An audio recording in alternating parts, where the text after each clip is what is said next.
Salve, salve galera! Estamos de volta aí nesse nosso mundo virtual. Espero que esteja todo mundo em casa, guardadinho, esperando isso passar, porque a gente sabe que vai passar.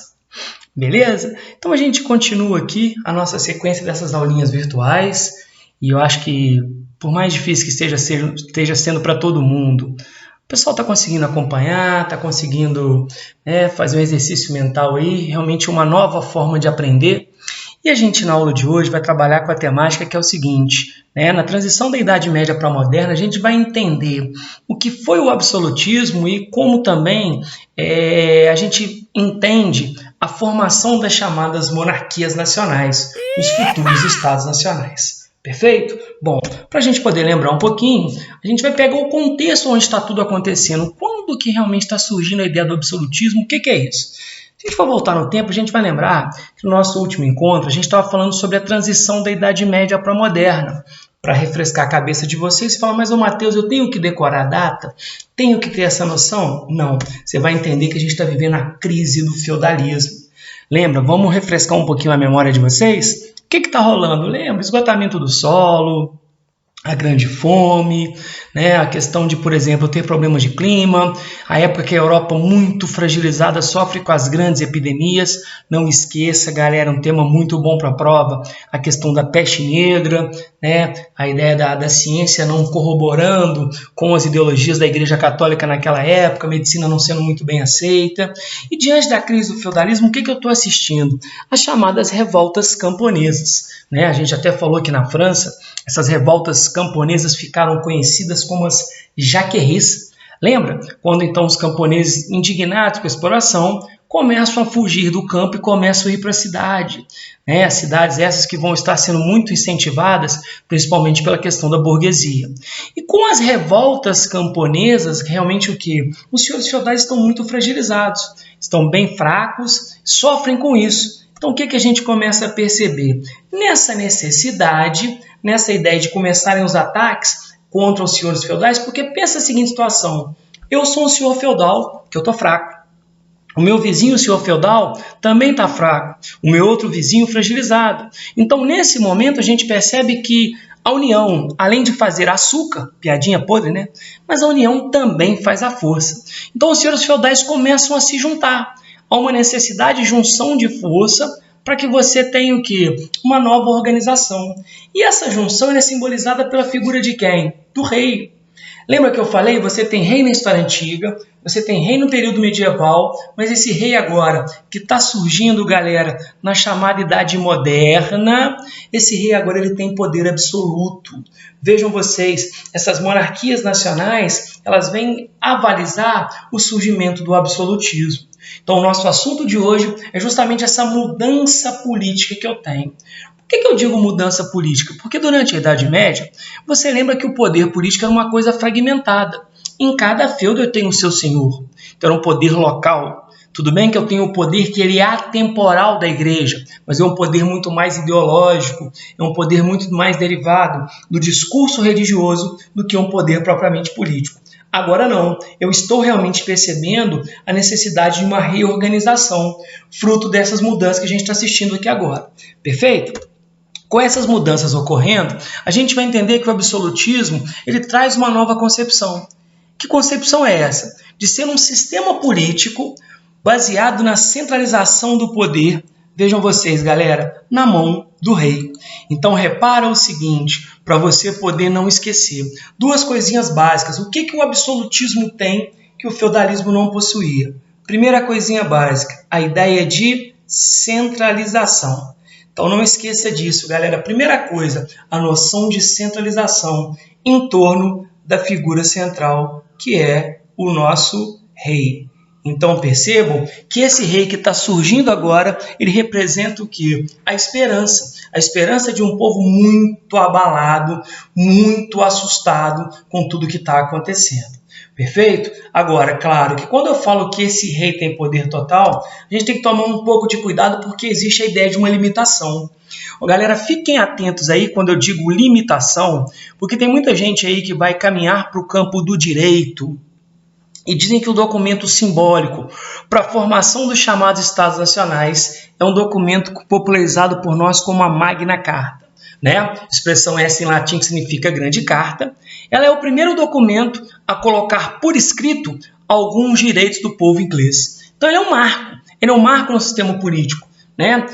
O nome oficial dela é a Grande Carta das Liberdades ou Concórdia entre o rei João e os barões para a outorga das liberdades da Igreja e do reino inglês. Ou seja, na época, o rei então chamado João Sem Terra, basicamente um senhor feudal que exercia poder na nascente Inglaterra, ele vai assinar um documento no ano de 1215. Então vejam, ainda no período medieval, surge um documento fruto da discussão entre vários senhores.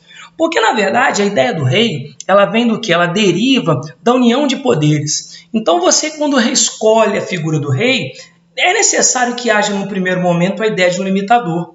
Então, para que o rei não seja acima de tudo, é criado na Inglaterra esse documento, por nós conhecido como Magna Carta, que ela estabelece a ideia de que o rei deve seguir a lei e não fazer o que ele quer. Tanto que alguns teóricos depois vão discutir muito isso. Mas, num primeiro momento, a gente começa a entender que o rei não está acima da lei, né? Algumas pessoas falam da ideia do direito ao cidadão, aquele que depois a gente vai ver tem participação política. Então vejam que muita gente fala que está nascendo aqui um tipo de constituição. Perfeito, galera? Então a Magna Carta, ela veio para meio que quebrar na região da Inglaterra essa ideia de que o rei pode fazer tudo. Mas o que a gente não pode deixar de lembrar é que o rei representa uma figura central. Figura essa que está organizando esse nosso sistema político, surgindo junto com o quê? Com a Idade Moderna. Perfeito? Então você vai lembrar que realmente o absolutismo está ligado à figura do rei. Bom, quando eu falo do absolutismo, a gente então vai lembrar todo o ritual. Eu tenho aqui então a figura do rei João Sem Terra, que vai convocar os outros senhores feudais para realmente, dentro dessa convocação, a ideia de, por exemplo, a ideia de um parlamento, né, que mais tarde acaba surgindo na Inglaterra, um pouco depois do surgimento da Magna Carta, tá? É realmente o quê? É efetivado o parlamento, que era um órgão consultivo, e desse momento os senhores feudais vão concordar na necessidade de se criar aquela que, para muita gente, né, é o documento que simboliza a ideia de um projeto constitucional. Então eu tenho aqui o projeto da Magna Carta, então como eu disse, né, a ideia de você ter um papel de limitar o poder dos futuros monarcas que então estão surgindo. Show de bola, galera? E o que tem esse absolutismo? Quais as vantagens de você centralizar o poder na mão do rei? Primeira coisinha básica. Quando realmente começam a haver as revoltas camponesas, quando os feudos, então, muito fragilizados, começam a sofrer com os ataques, a junção de senhores feudais, né, de onde saem as monarquias nacionais, ela é interessante para a gente estabelecer a ideia de território definido. Por quê? Quando eu falo território definido, eu falo muito a ideia de fronteira. Como assim? Antigamente era muito pouco provável que você soubesse mesmo aonde começava um feudo, terminava outro. Lembra? Ainda surgem os burgos, né? Que na verdade eram aquelas cidades cercadas. Então, quando você estabelece, porque imagina o seguinte, se antigamente eu tivesse um problema entre senhores feudais, principalmente na questão de território, era uma coisa muito avulsa. Você não tem uma definição, a partir de agora não. Você começa a estabelecer a necessidade de um território definido, ou seja, a ideia de fronteira, aonde prevalece o poder de um rei. Além disso, para eu proteger esse meu território definido, nada mais justo do que eu tenha o quê? Um exército permanente. Perfeito? O que seria esse exército permanente? Pois eu não tenho exército antes? Tenho. Só que não era um exército permanente. Porque o mesmo cara que lutava, ele também o que? Costurava, ele capinava. Agora não. Agora a gente vai ter um exército permanente para garantir a segurança desse território. Né? A gente hoje, quando fala da ideia do exército brasileiro, as forças armadas, elas estão permanentemente dispostas a proteger o nosso o quê? O nosso Estado. Perfeito? Então você estabelece a ideia de território, a ideia de um exército para realmente proteger esse território, principalmente as invasões que estão acontecendo, né? As revoltas camponesas. Lembra disso? Outra coisa interessante a gente falar, a ideia do projeto de soberania nacional. Como assim? A partir do momento que você escolhe um rei, a figura do rei é uma figura soberana. Como assim? A palavra do rei é uma palavra final. A palavra do rei agora, ela prevalece. Tudo bem que ele terá órgãos de consulta, né? A gente vai ver, como eu falei, a questão do parlamento na Inglaterra, né? O Congresso. Mas então, agora, quando a palavra do rei realmente é dita, ela é soberana. Ela representa a vontade de toda essa nação que está surgindo. Então eu tenho território, eu tenho exército, eu tenho ideia de soberania, eu realmente venho que garantir um sonho que a burguesia tem desde o renascimento comercial, que é o estabelecimento de uma moeda única dentro desse meu território, para facilitar, né, a questão do comércio, criar a questão de um padrão, até mesmo a questão de impostos, como também é necessário estabelecermos a ideia de um idioma comum. Não adianta que num feudo falava-se francês, no outro inglês, no outro alemão. Por que não estabelecer um idioma comum dentro desse território, né? Para facilitar a comunicação. É bom também trabalharmos com a ideia da padronização de leis. Lembra que a gente vem falando da questão de unificar um sistema jurídico? Porque até um determinado momento, cada senhor feudal faz o que quer. A partir de agora não. Criaremos um padrão jurídico, né? Como eu falei, existe lei agora para furto, para roubo, para homicídio. Dentro de um território criaremos a ideia de peso. O que é 1 quilo? No meu feudo 1 quilo é 1.800 gramas, no meu é 1.300. Vamos estabelecer 1 quilo como padrão, medida. Né? Os engenheiros de os engenheiros agrimensores, nessa galera que mexe com o campo, quando você fala de alqueire goiano, alqueire acriano, então vamos estabelecer medidas dentro de um território. Então notem uma coisa que eu sempre falo com a galera, vejam, tá? E eu vou também criar alguns elementos, alguns símbolos desse novo estado, a ideia de uma bandeira, a ideia, por exemplo, de cores, de um hino. Vejam que quando eu tenho a ideia de um território, de um exército, de um soberano, de uma moeda, de um idioma, de um padrão. O que estão nascendo aqui? Os chamados estados nacionais. Vejam, a ideia de um país. Né? Vejam que essa mudança ela é fruto de uma reorganização. Tá? Tem um esqueminha aqui que eu acho que a galera consegue entender para você poder realmente enxergar. Como é que funcionaria mais ou menos isso? Vejam vocês, tá? Tanto nobres quanto a Igreja Católica realmente veem com olhos um pouco desconfiados a ideia do rei, porque o rei ele vem muito da necessidade da nobreza de se reorganizar, né? A nobreza querendo que garantir a sua segurança diante das invasões, a burguesia, óbvio, querendo também consolidar a questão do comércio. Então há uma troca de favores, né? Eu ofereço riqueza para o rei e o rei me dá reconhecimento à ideia do status. Em contrapartida, a nobreza oferece status, oferece moral, porque era interessante, era importante famílias tradicionais, mesmo que financeiramente estivessem quebradas, apoiassem o rei. E a própria igreja se sente um pouco abalada, mas ela enxerga que se eu tenho um inimigo, que ele é mais forte que eu e eu não posso vencer, o que eu faço? Me junto a ele. Porque num primeiro momento a igreja perde poder. Porque vamos voltar no feudalismo. Se durante a época feudal eu tivesse um problema envolvendo 2 senhores feudais, a quem eu consultaria? A Igreja Católica. Só que agora, se eu tenho um território definido, todo e qualquer problema aqui dentro ocorrido, a responsabilidade ela é do rei. Percebam? Então você percebe que tudo gira em torno da figura do quê? Do nosso monarca. E claro, para não perder o hábito, quem sustenta a formação desse novo Estado é o camponês, é o trabalhador que irá pagar as contas dessa mudança ocorrida. Show de bola, galera? Então você percebe que o absolutismo ele traz algumas mudanças estruturais. Então a primeira delas, a centralização política em torno da figura do rei. Você deve estar se perguntando aí, mas quem é o rei? Como se escolhe o rei? Normalmente, o rei ele tem o chamado sangue azul, ele vem da nobreza. É aquele senhor feudal que tinha às vezes mais terras, que tinha mais servos, aquele que tinha o melhor caô, a melhor lábia. Mas você vai perceber que alguém que realmente tem o papel de organizar, e também é bom a gente entender que eu tive pensadores que vêm justificar a necessidade do rei. Quando eu digo pensadores, a galera toma muito cuidado aí, né? O pessoal que está se atentando para a sociologia, porque a gente vai falar de alguns nomes que eu acho de suma importância, porque são nomes que, na verdade, vieram, através de suas obras, justificar, afirmar a necessidade de termos um rei forte. não tem como negar que a primeira referência que eu tenho de absolutismo é o nosso querido Florentino, né? Nascido na região de Florença, na Itália, o nosso querido Nicolau Maquiavel.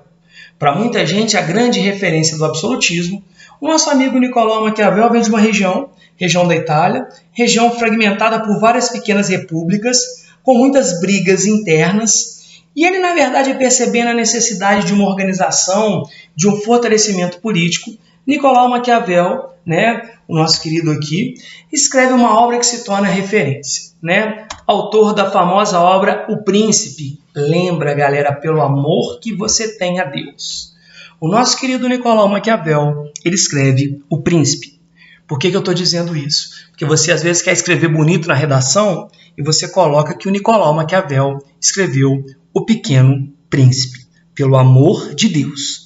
Não é ele que vai escrever a história do menino que voa de cometa e conversa com a rosa. Perfeito? Né? Apesar de ser uma obra-prima do Saint-Exupéry, né? O príncipe aqui não é o Pequeno Príncipe, é o príncipe mesmo. Obra célebre dele, aonde ele vai estar colocando aqui, dedicada, né, a Lourenço de Médici, um dos caras que vai bancar o seu estudo, essa obra para realmente colocar como manual de como se tornar um rei forte e respeitável. Bom, na obra dele, do Nicolau Maquiavel, na obra O Príncipe, né, ele coloca a ideia de que o Estado, a razão do Estado está acima de tudo. Né? Ou seja, o rei, como chefe de Estado, ele pode fazer tudo o que achar necessário. Curioso, porque quando eu coloco o Estado acima de tudo, eu começo a colocar um dilema entre a ética e a política. Ou seja, o governante pode de fato fazer tudo o que lhe vier à cabeça? Ele tem poder total para isso? Então, quando a gente começa a trabalhar com essa ideia de questionar a ideia de ética com a política, isso aqui dá um assunto muito bacana para trabalhar com a sociologia. Por quê, galera? Porque ele nunca diz essa frase, mas é uma frase que representa muito a sua obra. Né? A galera aí que for trabalhar com o curso de Ciências Humanas, muita gente vai encontrar na faculdade, vai acabar lendo, né, galera, a clássica obra O Príncipe. E dela que deriva a ideia de que os fins justificam os meios. Lembre-se, Maquiavel nunca disse essa frase, mas é uma interpretação muito bem clara do que o Maquiavel quer dizer. Quando ele coloca que os fins justificam os meios, como que eu levaria isso para a interpretação da época? Galera, qual era a finalidade de um rei? Ser forte e respeitado. Qual era o meio que o rei deveria fazer para isso? Pouco importa. Ele fala que se o rei tiver que ser duro, cruel, tiver que matar, tiver que, na verdade, ser amoroso, tudo o que ele fizer, se ele atingir a sua finalidade, que é ser um rei forte e respeitável, o meio, o caminho é justificado. Lembrando que ele fala que um governante pode fazer de tudo, menos roubar, porque ao roubar do Estado ele está roubando do súdito. Claro que tem muita gente que no Brasil não leu Maquiavel, mas ele fala da necessidade de que, por exemplo, tudo deve ser feito para atingir o seu objetivo. Tanto que é muito comum as pessoas, quando leem o Maquiavel, elas sentem uma certa dúvida quando ele fala muito da ideia da fortuna. Né? Ele fala que é muito melhor ser temido do que ser amado. Quando ele fala de fortuna, tomem cuidado que a fortuna aqui não quer dizer necessariamente dinheiro. Ele fala da ideia de sorte. Ele fala o seguinte, poxa, a sorte ajuda? Sim, mas sorte não é tudo. A competência tem que o quê? Prevalecer. Então, Nicolau Maquiavel se torna uma referência em defender a ideia de que o rei tem que fazer de tudo para garantir o seu poder.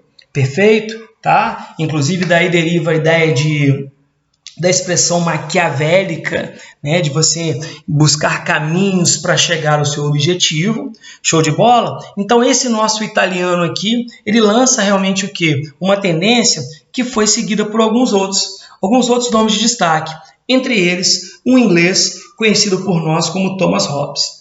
Thomas Hobbes também, nessa linha de defender o absolutismo, ele é um teórico que fica muito famoso a escrever a obra Leviatã.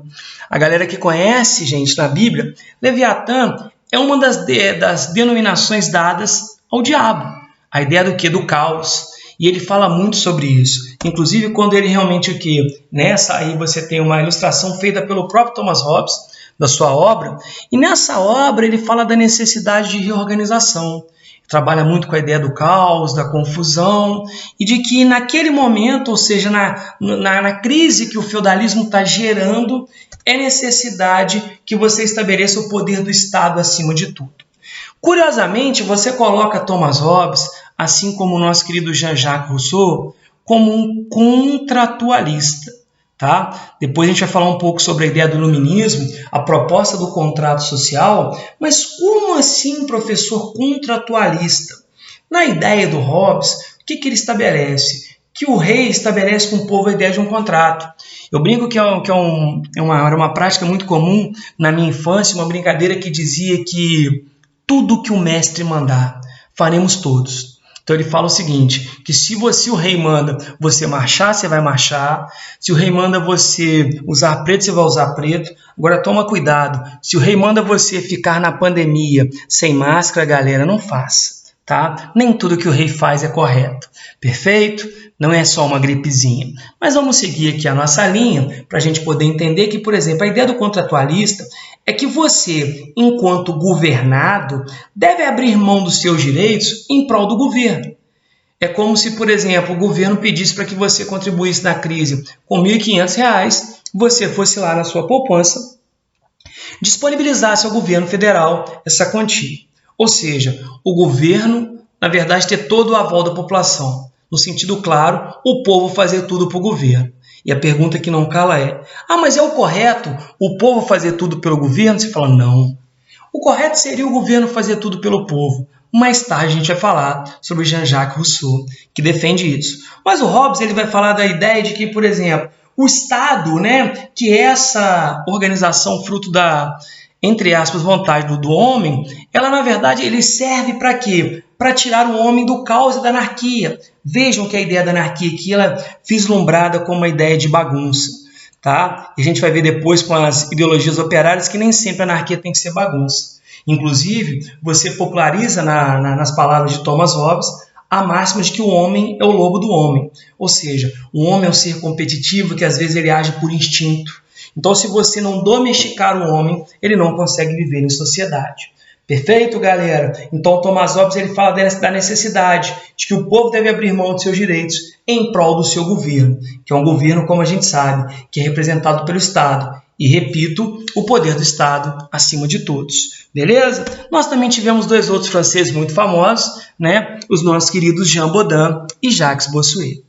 Eu acho que desses aí, a teoria desses dois é a mais fácil. Né? A gente vai perceber que, na verdade, tá? Jean Bodin, quando escreve A República, cuidado, não é República do Platão. Ele escreve A República e Jacques Bossuet, Jean-Jacques Bossuet, escreve Políticas segundo a Sagrada Escritura.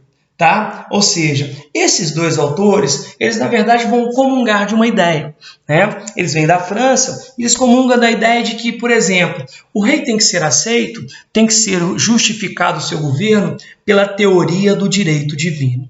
Como assim? A partir do momento que eu, Mateus, me torno rei, e se você questiona o meu governo, repara, você não está questionando a mim, a figura, Mateus. Você está questionando ao rei, que representa o poder de Deus. Tá? É quase que a ideia de justificativa de uma teocracia. Nós vamos perceber que mais tarde na França, né, principalmente a famosa dinastia Bourbon, a dinastia dos Luíses, governa sobre a teoria do direito divino, né, de que eu estou escolhido por Deus. Né? Você quando tem, por exemplo, né, a gente fala da famosa primavera árabe, que ela vem questionar, né, galera, aqueles governos teocráticos. Lembra na aulinha de islamismo, que eu falei que ainda existem países que são governados pela ideia da Sharia, que é a lei islâmica? Ela é meio que essa ideia de que o poder deriva de um representante de Deus. Pessoas ainda aceitam. Na época, Jean Bodin e Jacques Bossuet defendiam essa proposta. Perfeito? Eu tenho aqui Luís XIV, né, clássico em governar a França, com a famosa máxima de que o Estado sou eu. Ou seja, estou acima de tudo, sou inquestionável. Ok? Então são homens que na verdade têm essa referência e não podemos esquecer do nosso querido Hugo Grotius. Dessa mesma época, ele vem também defender a ideia de um governo forte, né? Ele é autor da obra sobre o direito da guerra e da paz, quando ele realmente vem falar sobre a ideia da necessidade, da legitimação de uma guerra justa, ou seja, que você resolva, quando não houver tribunais competentes, a guerra é o caminho para se chegar o quê? Para chegar a decisões favoráveis. Questionado, mas muita gente considera que o nosso amigo é considerado o pai do direito internacional. Ele começa o quê? A positivar algumas teorias que vão regulamentar o chamado direito internacional. Perfeito? Agora, o que a gente tem que lembrar para não esquecer mesmo, viu, galera? Que independente de Nicolau Maquiavel, Hobbes, Bodin ou Bossuet ou Hugo Grotius, todos eles justificam a mesma ideia. Todos eles compartilham da proposta de que o rei ele é necessário nesse momento. Perfeito? Então você tem o quê? Um novo modelo político, fruto da fragmentação do feudalismo. E esse novo modelo político, ele realmente o quê? Ajuda a gente a entender as chamadas monarquias nacionais. Como eu falei para vocês, quando eu falo do surgimento dos países, galera, a gente vai entender casos específicos, né? Nós temos o caso de Portugal. Portugal, que muita gente considera ter sido o primeiro Estado nacional moderno, né? Que começa a sua unificação lá no século XII, iniciado com a famosa dinastia de Borgonha, a famosa dinastia Afonsina, e vai se consolidar oficialmente no ano de 1385, quando nós tivemos aí a famosa Revolução de Aves, ou Avis, quando então, liderado pelo então comerciante Dom João I, Portugal, de certa forma, consegue a sua independência, a sua consolidação, né? Inclusive, isso explica por que Portugal se torna também o pioneiro do projeto de grandes navegações. Agora, vejam que também a formação do Estado português ela está intimamente ligada, galera, ao caso da Espanha. Né? A Espanha que também está se unificando nessa mesma época, claro que a Espanha também vem através de uma briga interna, briga de reinos, né? Principalmente quando nós tivemos a unificação dos reinos de Aragão e Castelo, em torno do que? Da dinastia Habsburgo, né? E vejam que tanto Portugal quanto a Espanha estão se unificando, estão se organizando num momento crucial. Quando desde o século VIII até oficialmente no século XV, né, em 1492, o ano que você tem de fato a unificação espanhola, de muito tempo você vê o conflito envolvendo tanto portugueses e espanhóis contra os muçulmanos, que há muito vinham invadindo a Península Ibérica. Né? Então repara que é uma questão de interesse. Só que vejam que enquanto Portugal e Espanha meio que se unem contra o inimigo comum, eu tenho outro caso emblemático. Tá? Aqui você tem, na verdade, o que eu acabei de comentar com vocês, tá? Que o meu mousezinho está aqui, né? Você percebe a ocupação dos muçulmanos em parte da Península Ibérica, que vinha, na verdade, lutando. Vejam aqui os reinos, né? Que vão gerar a unificação do Estado espanhol e depois também, primeiro Portugal, depois a Espanha. Tá? Então você tem um inimigo comum, diferente do caso que envolve França e a Inglaterra. Porque eu não sei se muita gente sabe, né, galera? França e Inglaterra são rivais históricos, né? Você vai ver França e Inglaterra se envolvendo na Guerra dos 100 Anos, Guerra dos 7 Anos. Eu acho que a única coisa que consegue juntar francês e inglês é a raiva contra os alemães, tanto na Primeira quanto na Segunda Guerra. Mas é um assunto para mais tarde. Mas vejam que nesse caso aqui, tanto a França, que começa a se unificar através de dinastias, como a dinastia Capetinga e depois a dinastia Valois, né? E a Inglaterra também, que teve dinastias como a Plantagenta e a dinastia também Valois, você vai perceber, Valois não, a dinastia, claro, né, galera? A gente vai falar depois deles, né? A dinastia Tudor. Depois a gente vai falar um pouquinho sobre o quê? A Guerra das Duas Rosas. Mas o que França e Inglaterra têm em comum? São duas monarquias que vão estar surgindo, tá? Agora no momento crucial. Enquanto Portugal e Espanha estão se juntando, franceses e ingleses estão brigando, né? A galera que vai conhecer uma personagem emblemática da Guerra dos 100 Anos, que é a figura de Joana d'Arc.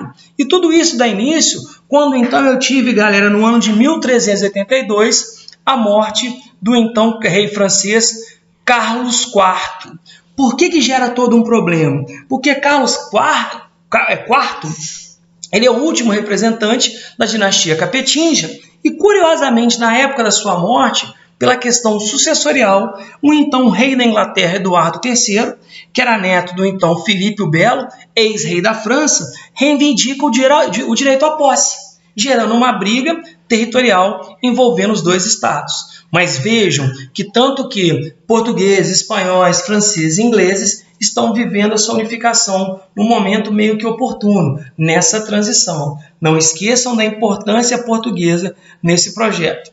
Ao falarmos de outros assuntos, como por exemplo, quando a gente for falar sobre as revoluções inglesas, vou tocar um pouco mais nisso. Quando falar da Revolução Francesa, a galera deve ter visto em aulas de expansão marítima, mas entendam que eu estou tendo aqui o surgimento dos Estados modernos. Agora vou deixar a dica, vou deixar o link para o nosso próximo encontro.